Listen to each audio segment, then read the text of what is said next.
Gotta press, I think I gotta press this one, but I'm not 100% sure. And then while I press this one, I need to make sure that my audio is working so that you can hear. So I sound pretty sweet over there. Now, hang tight there, mister, while I do a thing here. Welcome to the Murder Hobo RPG Show, proud member of the Tabletop RPG Network. This is episode 29, recorded January 27, 2021.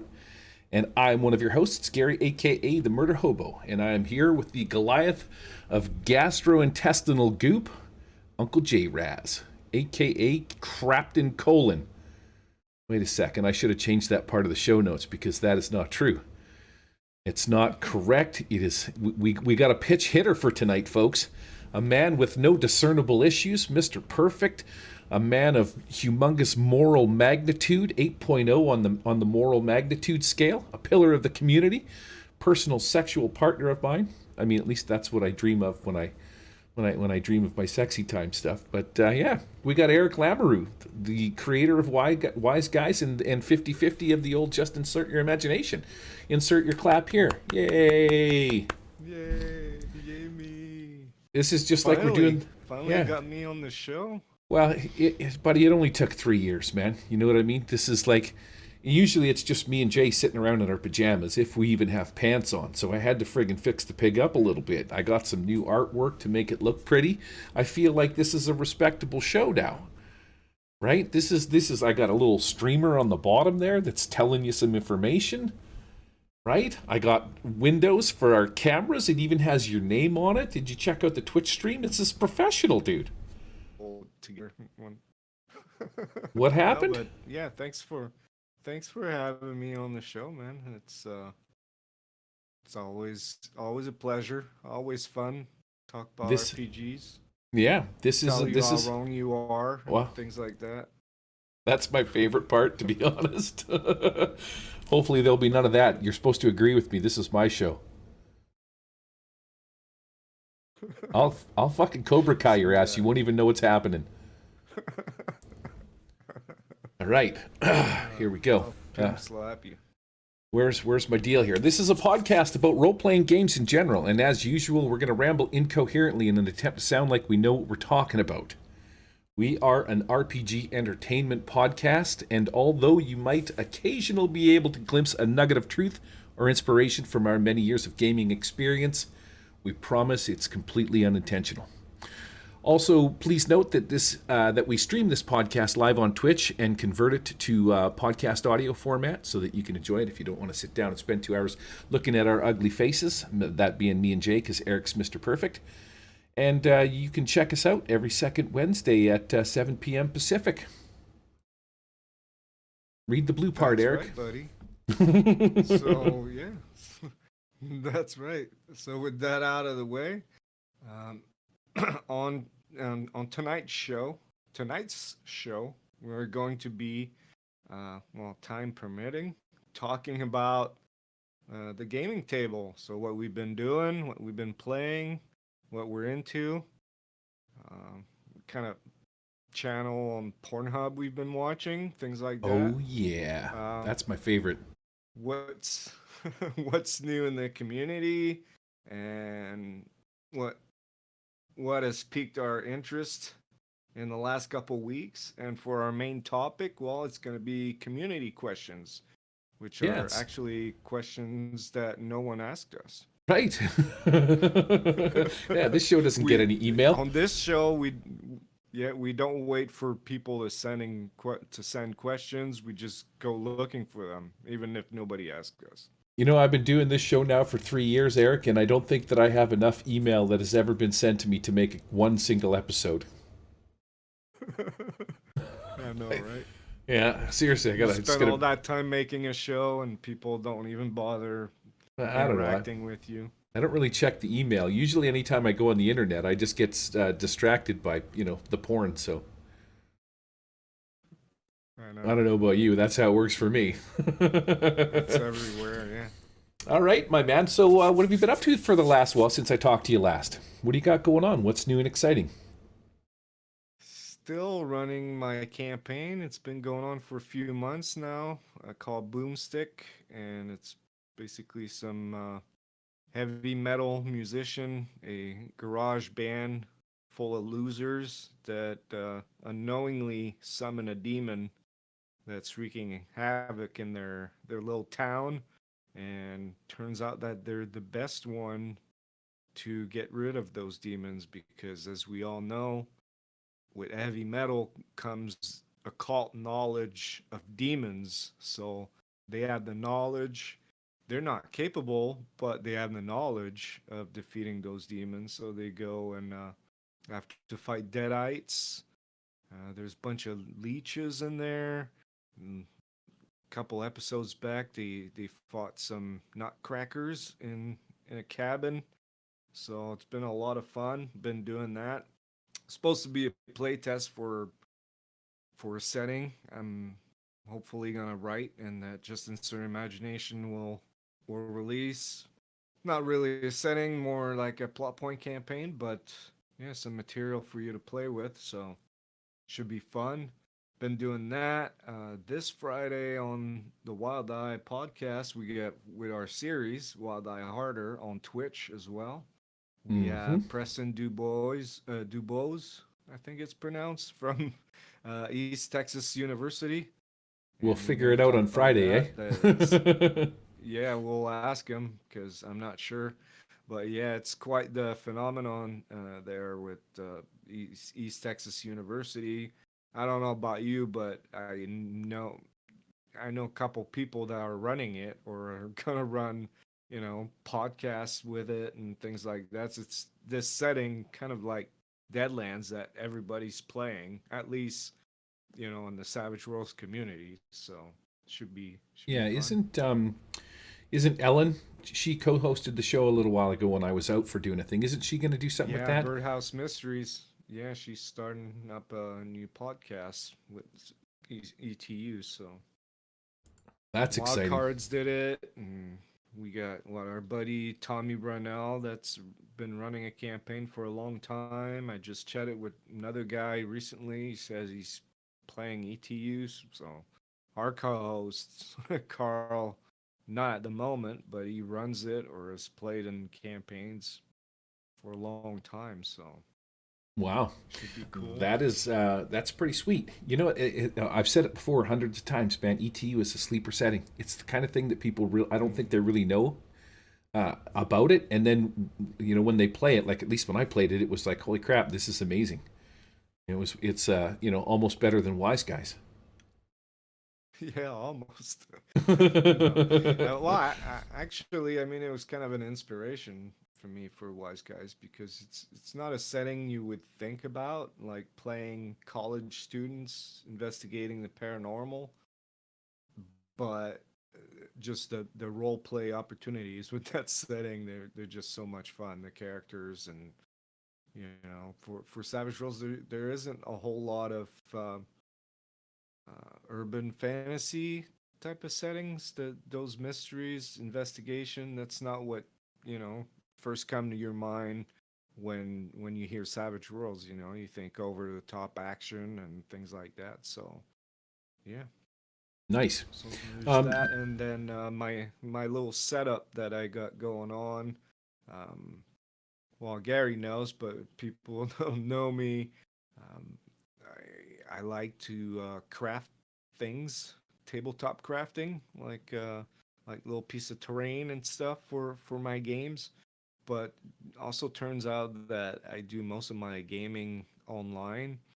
So I ran into this channel on YouTube. The guy's called the DMG Info, and he's got this new setup to run games online using his camera to show a stage, so to speak. So instead of seeing tactically from the top down on a map, you see it, you look at it as first person. So you look at a wall, and it looks kind of, if you're Canadian, what's it called, Gary? A gentle giant? oh yeah, It kind the of looks friendly like giant. that. Yeah. Yeah. I mean, man, you got to be So my age though kind to of like remember the that. Friendly So Giant because the Friendly Giant was on when I was a kid.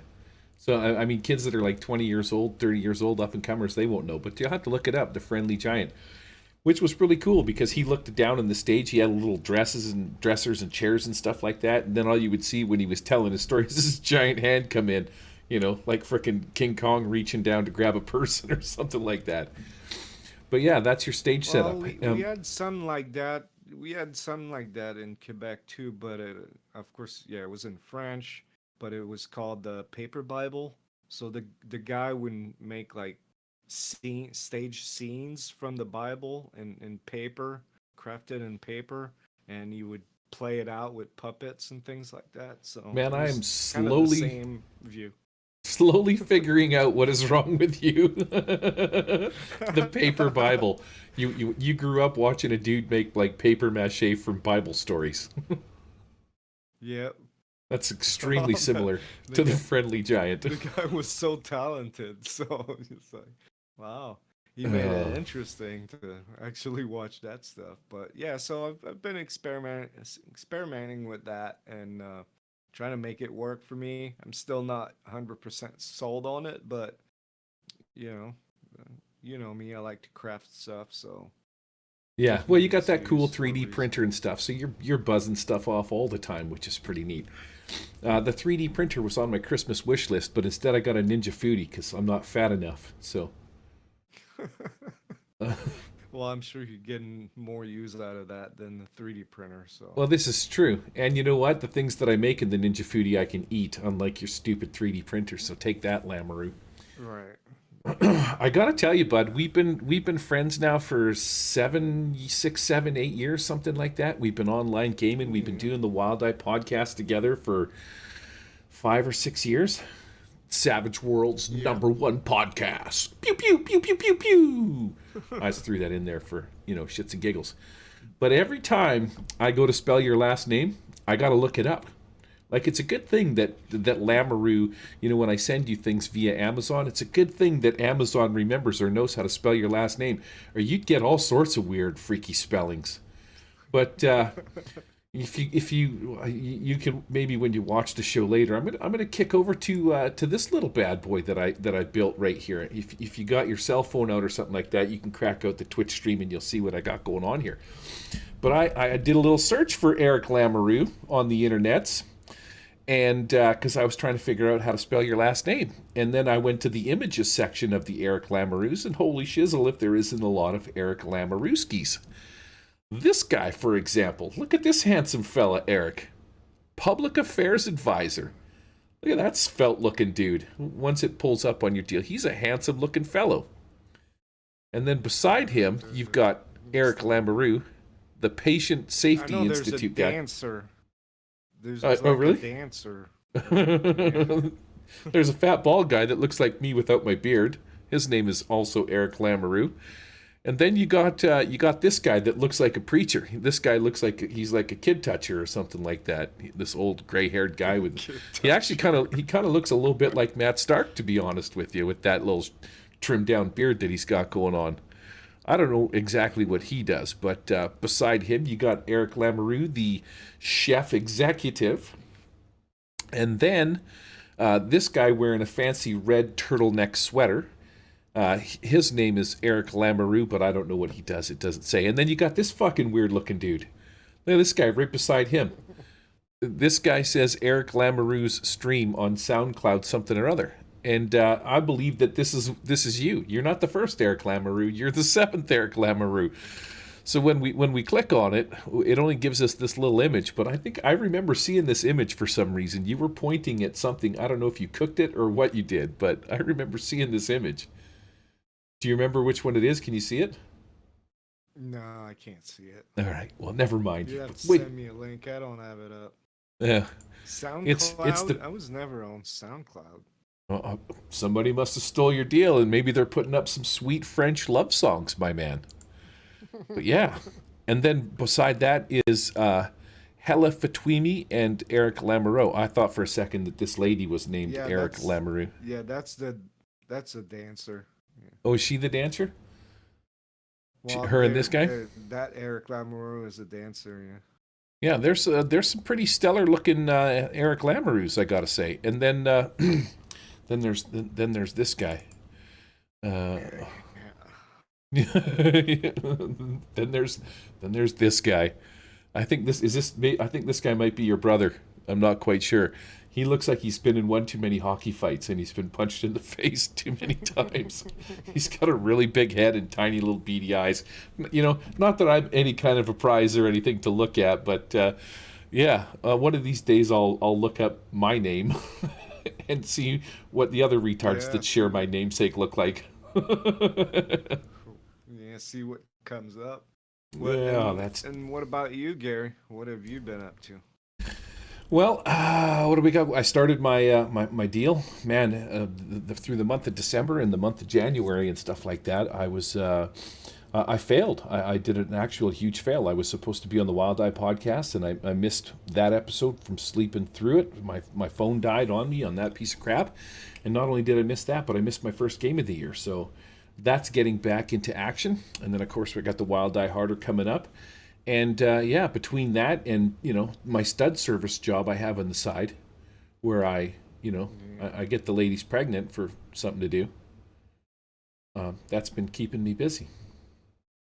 That face is for John Steve. Oh, John Steve. Suck it, John Marlin. I'm going to throw that in there right now. That guy too. Aren't you starting a new campaign too? I'm thinking about it. I want to finish my old one too because I've got that year-long test of my ICRPG campaign. Trying to see, trying to get the feels on that. Was last weekend. No, just the finale. See, this is the thing, and it's one of the things that. Have you ever run a game? When you want something to end because it's gone on too long. This was one of those, and so it was just we had played it 3 separate times. It was, I guess, a fairly big adventure.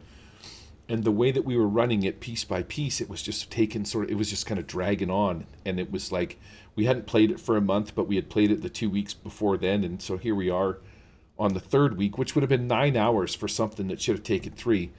And I'm like, I'm trying to sort of maybe advance the campaign a little bit because I'd like to get back into some Savage Worlds and stuff like that. There's a lot of things I want to play.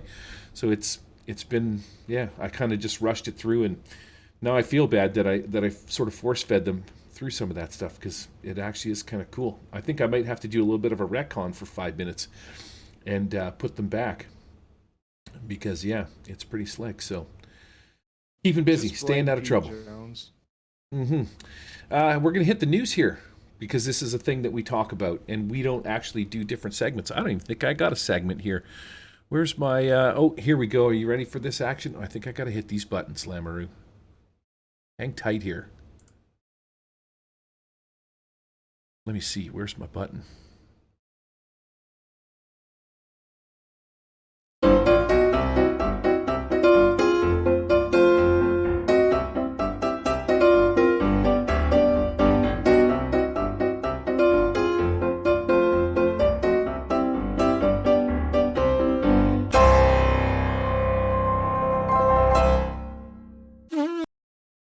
All right, over to the news section. There isn't much to talk about. I just like to throw that in there as a little bit of a split. You know what I mean? Yep. Excuse me while I cough. So, the big horse in the room, the big elephant in the room. This is something we've been talking about. I just checked it out a little while ago. Savage Pathfinder, $328,422. Man, that's in Canadian funds, so about $1.50 American, I think, right? It's $250 US right now. I just checked today. Yeah, and yeah, we were a little curious. I think we had a side bet for nudies or something like that to see if it was going to surpass the king of Kickstarters for Savage Worlds. Deadlands, yeah, it's one. They're 1 week in now, 250. There's still almost 3 weeks left. There's always a big push at the end, but yeah, I thought it'd be a bit more by now. I don't think it's gonna surpass Deadlands, so we'll see. Wow, I should have probably turned my phone off, man. Did you hear that little sweet little jingle? Yeah. That means somebody's at the In door. any case, it's quite a success. I think resounding success. There was a demand there for some fantasy from Pinnacle anyway. Something for Suede, and it's hitting the right notes for a lot of people. Obviously, that's almost what 1,600 backers so far. They're offering 2 box sets for this. One for the base game, the core rules, and it's going to be a bit like that box set that came with the Suede Kickstarter a couple of years back. And then there's another box set for the adventure Rise of the Rune Lords with 6 books. They've already added one companion to the core box set. A bunch of stretch goals for VTT stuff. They added Fantasy Grounds, Foundry now too. So it's pretty big. It's pretty pricey too. Yeah, that's the clincher, right? As far as fantasy goes for Savage Worlds, you have Hellfrost, which is like is it low? It's not low magic, or low. It's full magic, isn't it? No, it's not really low magic. It's just that the magic is dangerous in Hellfrost. It's got a big failure attached to the setting. Then And then what else we got? We got Shaintar. Shaintar, yeah. You got what's it called? Sundered Skies. That's like a pirate, sky pirate type of thing. A bit darker, and there's a couple settings here and there that you could say are fantasy as well. I mean, we just insert imagination as Winter Eternal. That's definitely fantasy, but when you talk when you're talking about typical D&D type of fantasy, yeah, I would say it was probably only Shaintar before that. Even Halfrost is a little bit different, a different brand. So now you get straight up D&D type of fantasy with Pathfinder. Obviously, they released a 2-page spread of how to build a wizard in Savage Pathfinder, and you got all the same tropes as Pathfinder. Wizards wearing armor is not good, spell books, magic schools, and things like that. So you got all the same stuff. So what did you back the Kickstarter at for? Because you can see I mean you can't, but people that are watching on the Twitch stream can see that I haven't backed it yet. I'm torn, Lamoureux. I'm torn. My Really? I thought you would have jumped on that. uh, this is the thing. I want to, but the reality is when am I going to get a chance to play it? On our MeWe chat that we have, where we sort of sit around and shoot the shit and stuff like that. You're always bugging me about only playing elf games, and I'm like, I need to break that mold. I need to get away from the elf game. So if I back this, man, when's it going to happen? Like really 2-3 years? You, huh? Well, it's the truth. You know what I mean. Everybody's got their strong suit. Like if I was to ask you what genre of RPG you're most comfortable running, what would you say? Well, for the past few years, it's been modern games, really. Right. Before that, it was definitely fantasy, but now I'm more into modern games. Yeah. Yeah, you've run Conan is your big thing. Those style of Yeah. not beast and barbarians, like Yeah. low Sword magic. and sorcery. Yeah. Yeah, Yeah. Low you're fantasy. Yeah. so yeah. For me, it's fantasy. It's always been like came from D&D. That's all I've ever played. It's just with elves and stuff, and you know how much I hate elves. So I kind of I didn't squeeze the trigger on it because I think I could pick it up in PDF format through drive-through, or maybe I'll just wait till it comes out in the Humble Bundle and play it then. So, Okay. yeah, unfortunately, I don't know if this one's going to get my money for as cool as I think it is. I mean, really, I would love to be as the collector in me wants to spend the $300, but ay ay ay. So, Yeah. anyways, I got the Rune Lord digital, so everything but just digital right now. So, and just that is $75 just for PDFs. It's steep. I'm still thinking about it. yeah, I think probably near the end I'm gonna wimp out and I'm gonna squeeze the trigger on the PDFs because I do most of my gaming online right now, anyways. So, Yeah. But man, it is a sweet one. So in other news, speaking of Savage Worlds, the old Wildcards pulled the pin. One of the Savage Worlds Yeah. greats pulled the pin. They had enough, fizzled out. Game Master burnout, a thing that we've talked about before on the numerous Wild Eye podcasts, and I guess it hit him, and that's it. It is a lot. That is so much more work than just running a game, though. Yeah, that's the thing. I mean, I can't say I know them well. I've met them at Genghis Khan last year, but the thing you have to remember with them is that they're professional actors and they did that for a living. So the guy for like what 4 years every week ran a game, and probably has the pressure of making a living out of that. So it I'm sure they had a lot of fun doing this, but it's still a job instead of for us it being a hobby. You do that to relax after you made your money for the week, but for them it's yeah, that's how Yeah, they get it's life. food. And I feel like RPGs, there's money to be made. It is like $1 billion a year kind of a deal, but you got to be either producing your own content. Like I don't even think that, and I don't mean to be insulting. I don't even think Savage Worlds makes anywhere near what the money that D&D or Pathfinder makes. You know No. what I mean? And then if you're running a podcast, or not a podcast, but a show based on Savage Worlds, which is like you're inside of a niche like that, I could just never really could imagine that they made a lot of money doing that. So try living in today's society off of RPGs. I don't see it as feasible. Yeah, Which is it's that's tough. why I work the street corners at night, Hmm. right? Extra cash. I stand out in the street and corner. I take 50% out of that 'cause I'm your pimp, right? So Son, you're my pimp. doesn't leave you with much. You're my pimp. No sleeves. McGee is my pimp.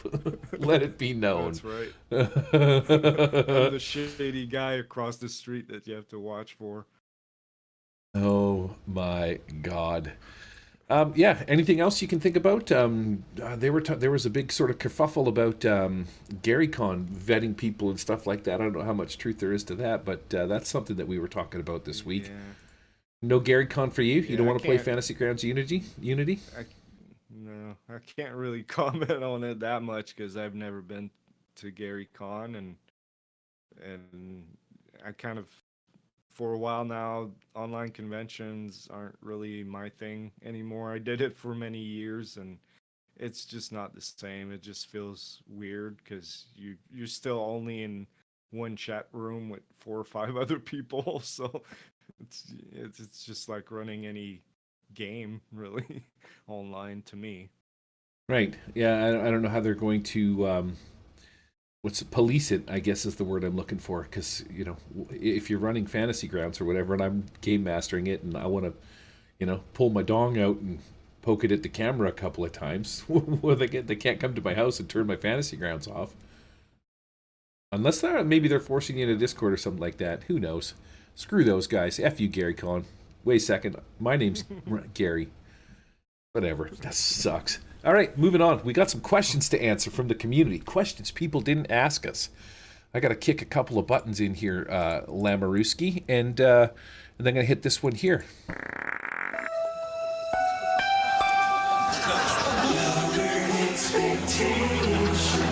Community questions.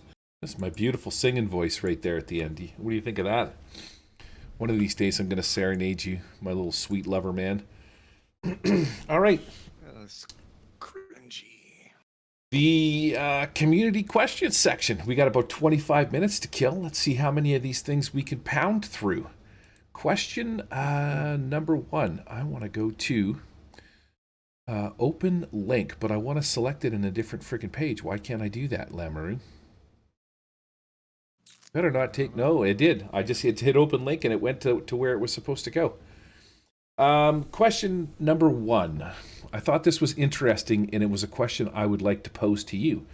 Prepping for a likely TPK. Hello, fellow GMs. I wonder if anyone has had much experience specifically with TPKs leading into follow up campaigns. To give some context, we don't really care. This guy is playing a game and he's doing a thing, and it feels like his next adventure is going to be a TPK or total party kill. So, because of the situation that he's in his campaign, where he's put his players in a predicament where they've basically spent their resources and the big bad evil guy is coming up next, he's asking questions about how to prep for something like that. While all of this is a little premature, I'm wondering if there are things I can potentially do now in this coming big bad evil guy fight that would plant some seeds for potential spin offs and some other things. But nah, we're going to stick with the original question. Have you ever prepared one of your games because you knew it was going to be a TPK? Didn't you just have a TPK, Mr. Farty Pants? Yep. You know, at this age, Prepared buddy, for it? I don't know. every fart's a gamble at this age. Just TPK my pajama bottoms. I think you Um, did. Totally poop killed them. I might. I'll have to check later. Um, no, his questions. I thought it was odd because he doesn't know what he's gonna run next, but he wants to drop seeds for it in the current game he's running. So it just doesn't make sense to me. You can't do that if you don't know what you're gonna run next. If you were, I don't know, you could have the big bad at the end be a relative of the new guy, I guess. But no, I guess I don't think that way, but I know you did something like that because you talked about it. I think it must have been on the Wild Eye podcast about how your group everybody died and then you had them come back through time or something like that, and then they knew that the what had what had happened with the wizard. Do you Look at remember you. that? I'm so excited. You actually paid attention to my cool story. I actually have two stories about TPKs that I'll fill you in on. Because I did a lot of Dungeons and Dragons, the Adventurers League games and stuff like that I was playing in the second season, when you escape from Flan in season one, which is what I'm currently playing, you end up in a little town called Mulemaster. Inside of Mulemaster, there's some things that happen, and you end up in this underground cave. Now, the town has been laced with bombs because the dragon cult is still trying to F your shiz up. And when you're under here dealing with this dudester, all of these bombs go off, and one of these bombs just happens to be set up sort of in the bay. So the entire, like, what's it called? The Sea of Storms? I can't remember what it's called. Whatever the area is that it floods, and all of my players drowned inside of that one, and I faded to black while the water was rushing in and sort of let that happen. But the one you're talking about specifically was one of the other adventures where they went to this weird magical, or this pyramid, and there was this like sort of rainbow sauce that was coming in through all these pipes and stuff like that. This pyramid was connected to the plane of magic, and so it was like all this weird stuff was happening. How I remedied the situation, because they were just supposed to turn a couple of valves, and instead they screwed the whole thing up and basically flooded the entire place with this weird magical goop that made him grow scales and wings and three eyes and all sorts of other goofy stuff, was exactly like you were saying.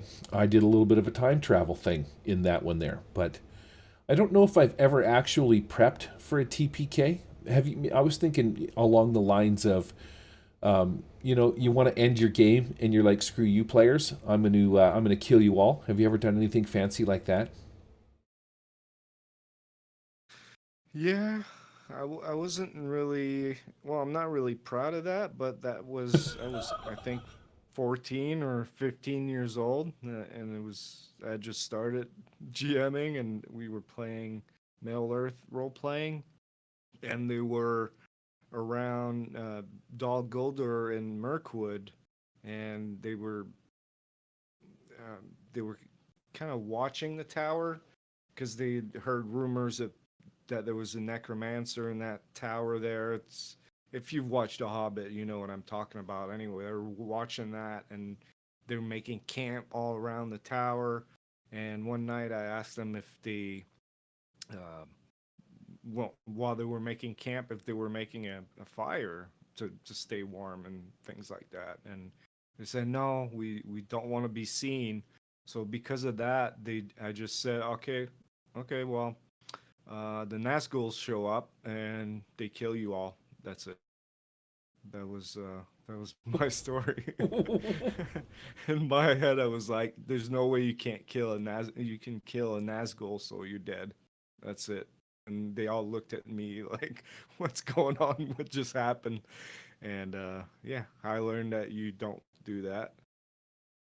You learn by your Shitty game mistakes, master right? tips with Eric Lamoureux. I know, right? Wow. I'm sure I've done the Well, same thing. yeah, we've all done stupid things like that, but prepping for a TPK straight up like that, I don't think there's any prep that needs to be done, right? And like I read for on this post on Reddit, the guy says the dice are gonna land where they land, and we're gonna see what happens. He just thinks that it's going to TPK, but unless unless you want to prepare some moral support and a lounge chair to talk and a notepad to take notes for their sorrows and things like that, I don't see it. But I think he was talking about prepping by sowing the seeds of the next campaign, how you would do that. But you would have to know what you're gonna run next. If you don't know what you're gonna run next, you can't really sow a seed in that finale. All right. Well, as far as I'm concerned, screw that guy in his dumb, stupid question. Right? Exactly. That's what we're here for. Here comes Question the R card. Question number 2, Lamoureux. Somebody is looking for a good way to measure time for an in-game mechanic. Looking at refining an upcoming major event in my Pathfinder First Edition campaign. The PCs will be traveling into an area with decreasing temperatures.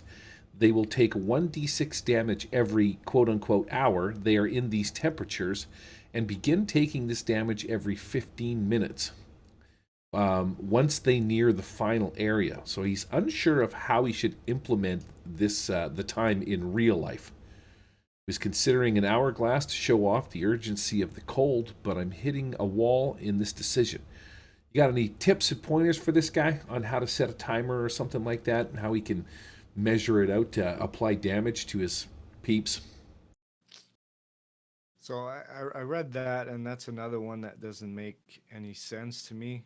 Either this guy is really new to GMing or a bit slow, but What do you I mean, don't like he's understand what he's mentally challenged? Is that what you mean?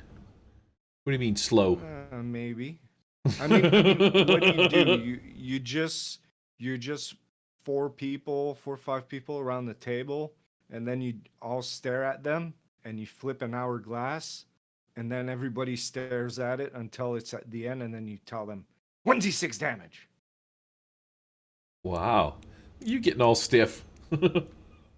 Maybe. No, but yeah, so it is my understanding that when you run a game, you as a GM, you decide how fast you fast forward to the next scene. If there's no encounters there, why would the um, real life time matter? Yeah. You're Answer that basically to me. saying it just depends on how the story goes. You walk into the caves, you start descending down, you get into a combat, but you're up near the top of the caves, and that combat will last, 5-10 minutes, but it takes an hour of your real Yeah. life time to do a 5 minute, little combat session. And then the next section you skip to, they travel for an hour.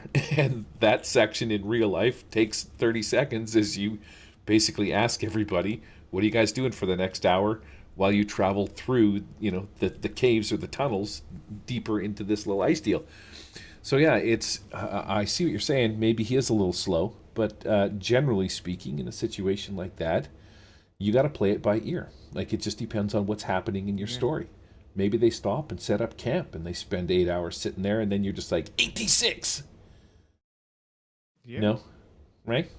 then you do it like that. But you don't just stand there with your hourglass and then you wait. The time is relative. You decide how long that lasted. A combat will last what, a minute or two at the most. Even if you run 6 or 10 rounds, it's not gonna last that long. But other than that, if they're exploring something, the amount of time it takes in real life doesn't matter. It's the time that it takes in game time, and that's what you have to keep track of. Yeah. Because what if a guy has to go to the bathroom and you just stop playing, or everybody starts eating pizza? Should their characters get damaged just because your freaking hourglass flipped over? He comes back after a long turd and he's dead. Sorry, you ran out of hit Man, points, bud. I'm glad I printed a bunch of R cards to distribute tonight because these questions deserves them. It now is Justin insert imagination going to be putting these out as opposed to the X cards? We're going to put out R cards. You just everybody pokes the R in the middle of the table, and we just agree that that person is Yep. mentally challenged. I like your style, Lamoureux. I Yes. like your style. Really, it's Man, kind of so a beautiful. it's kind of a ridiculous sort of thing that's sometimes not to insult the guy by any means, but these are the kind of things that you would sort of pick up and realize as you progress over time. The more you play it, the more you realize that the story is going as fast as the game master makes it. So there is no real good mechanic that you can just set on the table because it just depends what's happening in the story. So F that guy too, right, Lamoureux? Let's give him a big R for his question, whoever he was, and head on down to the next one. Now this is a good one because this is one where this is not my forte, and the question is, how would one GM a mystery? So he's a pretty new GM, so I don't think you can dole out the R card to this guy. Having done 17 sessions since late August, and in the missions we've been doing, the players have been approaching it like it's a big mystery. It isn't really. They just keep interrupting people or interpreting people being suspicious of them as people hiding things, but I want to give them an actual mystery. I can't give this guy any advice because I suck, man. Mysteries are not my forte. It's not a thing that I've run. It is a thing that I want to practice and do a little bit better at. And it's a talent and a thing that I'm going to be asking Preston Dubois, I believe his name is. I don't know. I should have introduced you too as Eric Lamary because That's you right. got your fancy new way of saying it. But yeah, Yep. are you any good at mysteries? Is mystery your thing? No, yes and no. I like them, but it's hard to get him right. But from what that guy was saying in there, it looks like he's already doing it without even realizing. His players are interested and kind of not spooked, but yeah, interested with the NPCs he's got in there. They're making their own mysteries out of nothing. Um, we had a guy on the Wild Die not long ago. John Goff was really good for horror and mysteries. Is a bit like that. It's a lot about foreshadowing. As far as the clues, I mean, I'm a big fan of the gumshoe system where the clues are handed out freely to the players, but it's how they interpret them that becomes important. So I would say a good way to prepare for a mystery is make a list of the clues that the characters can find, the players can find, but don't assign them to a specific situation or character. Just let them investigate the mystery and then drop those clues uh, when they do something right. Like you could say uh, to find out who killed that guy is that there was an entry in a journal and the page has been ripped off. So that's a clue that they can find to, you know, um, find out more about that mystery, but you don't put it at a certain place. So if they go to a house and they decide to look under the bed or something, then you can say, "Oh, look, you find a page of a journal there," or it can be at someone else's pocket that you you pickpockets, or it slipped under the door by someone that runs away. As soon as you open the door, he's gone, but he left this note there. So that's one way of doing it. See, I knew you would have an answer. Finally, we only made it to question 3 before you finally gave out some decent advice. I do have a question for you though. In your Well, writing that's experience, because it was a good question. It was a good question. That's why. hey, It, don't it get wasn't a stiff on stupid question. don't get stiff on the people that didn't write us questions. In all of your many years of writing for different people, adventures and stuff like that, have you ever written anything that you consider to be a mystery? Yeah, one of my first ones was a fistful of uh, cheese, a Wiener? cauldron full of mischief. A Yeah. cauldron full of mischief for fabled environment. It was um, urban fantasy, but it can also be played with ETU. And yeah, it was a mystery. It was the one of your roommate turns into um, a monkey, and you have to find out what happened to that guy and why he's a monkey now. So yeah, that's a whole mystery investigation. And so, what's the mystery? Or do you want people to buy it and play it? Or can you just tell us how? I What? want them to buy it. Yeah. No, I'll just tell it. It's No. just that the guy had drank an energy drink called Spider Monkey, and someone had spiked the whole batch of energy drink with a potion of mutation, and it was a disgruntled grandmother whose granddaughter had been rejected to college, the local one. So to get revenge on the the the, the student population and the university, she decided to do that. So you have to backtrack, and there's big battle at the end with a bunch of monkeys at a bowling alley throwing hot dogs at you. Wow. I Battle like of that. bowling shoes.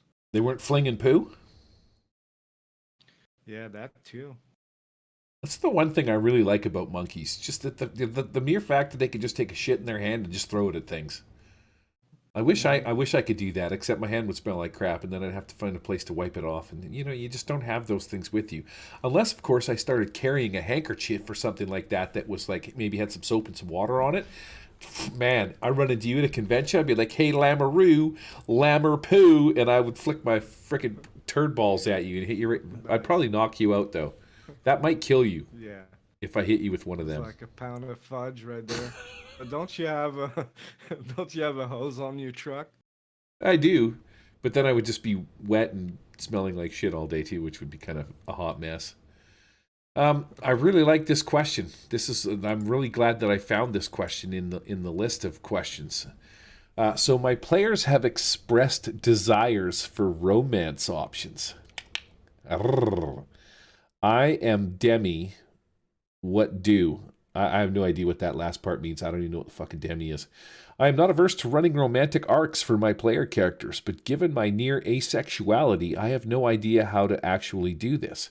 I don't want to simply say no. I want to become adept at a suite of storytelling that I am inexperienced in, rather than bury my head in the sands of willful ignorance. My advice is bury your head in the sands of willful fucking ignorance, because there is no way that I'm sitting down at a table full of dudes who I mostly play with and running a sexy time romance deal. Unless, of course, there's going to be a happy finish, and then I might partake. You're a liar. Every time there's a hint of romance or sexuality, you want to exploit that and you want more details. I just like making other people feel uncomfortable sometimes. I don't even know what half You those like words are, man. then What is a what? Oh demi? yeah? Huh? I What have is a no demi, idea. Lammer? Do you know? Demigod? I don't know. I don't know. I feel like such a cis male right now, as that's the only term that I know. Not that I've ever been called that in real Yeah. life, but I think that's just when you're a regular guy. That's the label that people want to attach to you now. So yeah, you ever run any sexy time romance? And if not, you want to? not really. Oh, But for I that mean, not with person me. asking about that, I will say this: there's a lot of talk in the RPG communities to not explore some themes that make people uncomfortable, and it's discussion that you're supposed to have with your group, and that's cool. But I think it goes to the GM too. If the players want to explore a theme that the GM's not comfortable with, then he shouldn't. You shouldn't feel forced to do something that you don't want to do. You're there to have fun too, and not be all uncomfortable, if that makes sense. Yeah, Bell said in the chat, demisexuality means being sexually attracted to someone only when you have an emotional bond with them. So I think that makes me demisexually towards you. Right. Okay. Well, okay, well, never mind. There's nothing weird about that. I mean, they put in a term to it, but I think a lot of people would only sleep with someone they're attracted to emotionally, Not in a me. way. I like to get drunk and then I just fall asleep with my pants off outside the bar, hang a sign over my ass that says any takers, enter at your own risk. That's how I roll. that's how I got me a Oh, lifetime of gonorrhea and herpes. yeah. This show really is not intended for. It's so uncomfortable right now. Can I play next card? All right, well, we're done with that. Yeah, I'm not a fan of playing romance with people. We've discussed this before. I had a really cool interlude kind of a thing, a savage interlude kind of a deal. Oh, wait a second, that's a podcast. Um, I had I don't even know what you call it. I mean, I want to call it an interlude, but it's not the word I'm looking at. With one of my players, a female player, where she was trying to get something from this captain of one of the boats and stuff like that, and it didn't get to the details of the situation. It was very sort of loosey goosey, but yeah, it was probably one of the more interesting role playing or game mastering Just sessions that I've more ever had. seduction, right? It was. That's really what More it was. seduction, yeah. Yeah, and the seduction part of it was played, and it was played well on her behalf anyway. And anytime I made advances on her, and started touching her legs or doing any of that kind of stuff, well, not me personally, because don't touch people. I learned that when I was the first time I got thrown in jail. But the pirate guy, I don't remember what his name was, Admiral Touchy Feely guy. Anytime he tried to make advances on her, she would sort of whisk away and pour a drink off in the side of the room, like she was pouring more alcohol, and just trying to get information out of him using her sexuality. It was really actually pretty interesting for me to run that with my friend Brittany.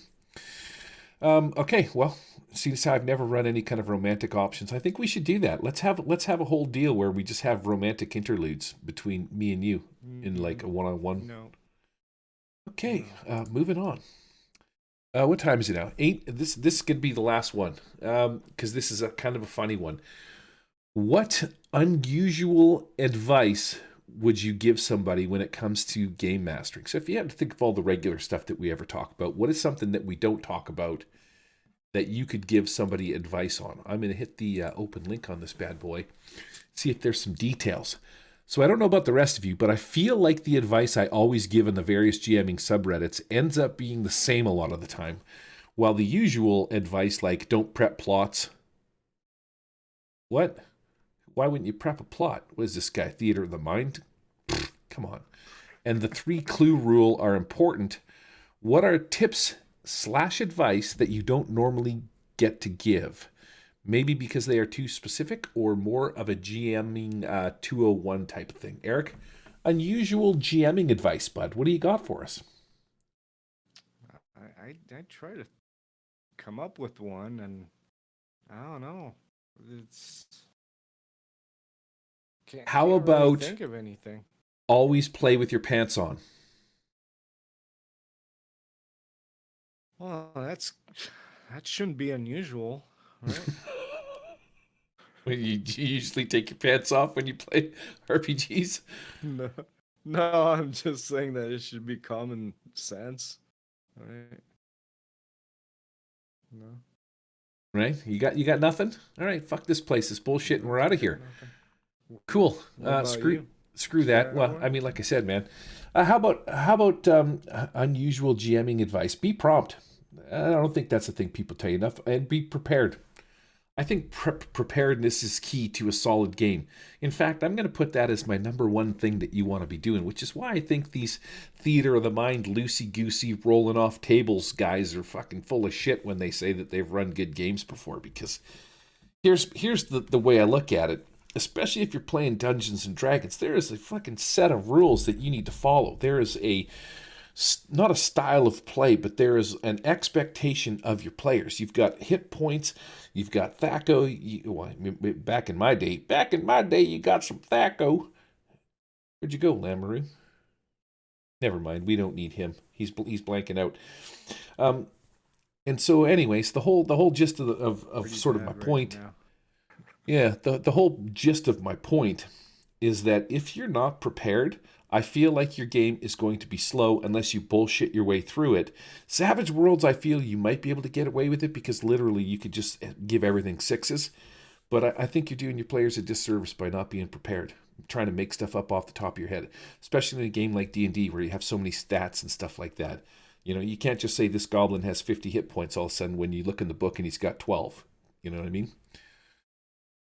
Yeah, Anyways, but you don't need to be prepared for that. You just need to open the book and look it which up. But which is no, my I get point. what you're saying. How It slow do you want your doesn't game to hurt go? to be prepared, unless you're over prepared, which can be bad too. But yeah, you need to be prepared. I just thought of one though.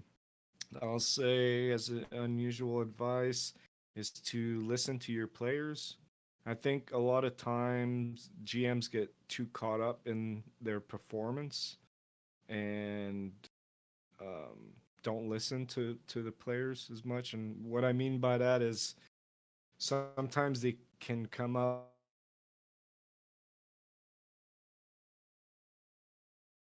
I think they cut like off. you'll present some NPCs and they'll they'll come up with their own conclusion or weird conspiracy with that character. So just listen to them and you can play off of that. Or yeah, I Man, think you know what? that can be You're cool. actually pretty good at this, Lamoureux. That was good advice. I think a lot of times game masters feel like they Thank did a you. worse job than they really did. I think that is a consistent thing among game masters. Always think that you did worse than you did. Yeah. Well, game masters often have big egos, but What? I, Get I out of think I town. think good players make for a more successful campaign than a good GM. A good group of players will run the game for you. Basically, will make your job so much easier. Wow, that's kind of stiff. Well, I'm surprised, Lamoureux, for pitch hitting at the last minute. You did a good job. You got some solid advice. People probably maybe learned a thing Thank finally you. one time on this show. I mean, more so than they normally Yeah. do. Besides my, my stupidity and shit like that. So, hopefully, Jay will be back in the next couple of weeks, and I'm not ever going to invite you back in the show. What do you think of that? Yeah. Sounds good. Wow, I'm I did not see that coming. I'm a little hurt, to be honest. No, it was fun. I mean, you know me, I produce my own show, The Wild Eye, but to actually be in the other seat and be the guest and be the one that people ask you questions instead of being the one asking questions, I like that. I A little mean, bit of a nice stroke my change. ego a little bit. Mm-hmm. It's not the only thing I want to stroke, Mister. But we're gonna leave. We're gonna put a pin in that. Save that for the next convention time in the tub of coconut cream Vaseline that I'm gonna bring down from Canada. Yes. All right. And Mr. Awkward. Big. Awkward. I'm wondering if there's going to be a touch of echo on this bad boy. I'm not sure, but we're going to smash this button right here.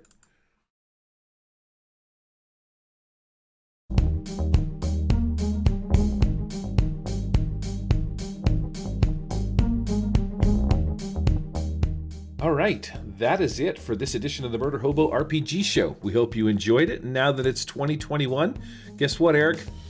Jay and I started caring a little bit, just a little. Not much, as you can tell by the quality that we put into the show, but we did get some sweet new art, so, come and check us out on the Twitch stream. Pretty sharp. It is. Pretty good. Yeah, I mean, it's fancy. If you could only do something about your face, that'd be great. Oh, look at you coming on strong. It must be getting late there. Is it past your bedtime, you sassy little bastard, you? It is. So yeah, if you're interested in submitting to community questions so you can hear spoke.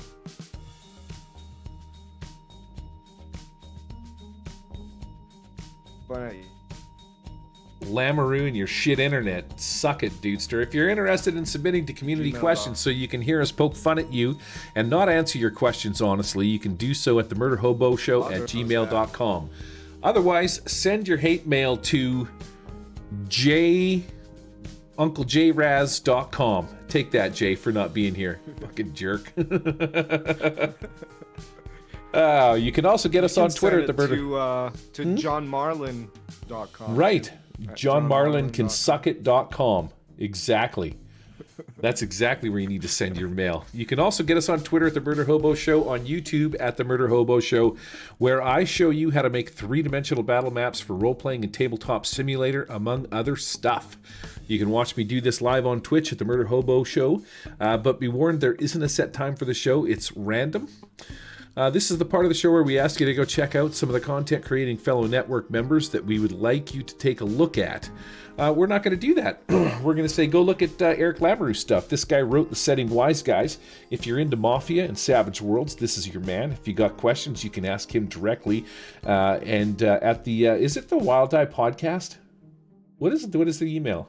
Yeah, it's thewildeye@gmail.com. Yeah, and just send Eric questions, and he'll tell you all about how to play Mafia dudes, because he's like a mafioso. Are you a made man yet? Forget about it. Wow. Forget about it. Okay, you can define the things that we discussed in the show notes, organized by most recent at the top over at murderhoboshow.podbean.com. Thanks for listening. Be sure to tune in next time. We'll have somebody that's an actual, really a cool guest instead of this friggin' turd burglar. And hopefully have an action-packed show. Maybe Jay will be back and he can take the reins. And we're going to talk about things we know little to nothing about. Sound professional doing it. Right, Eric? Yeah. All right. Have a great gaming week. We're out of here. Say goodbye, Lamoureux.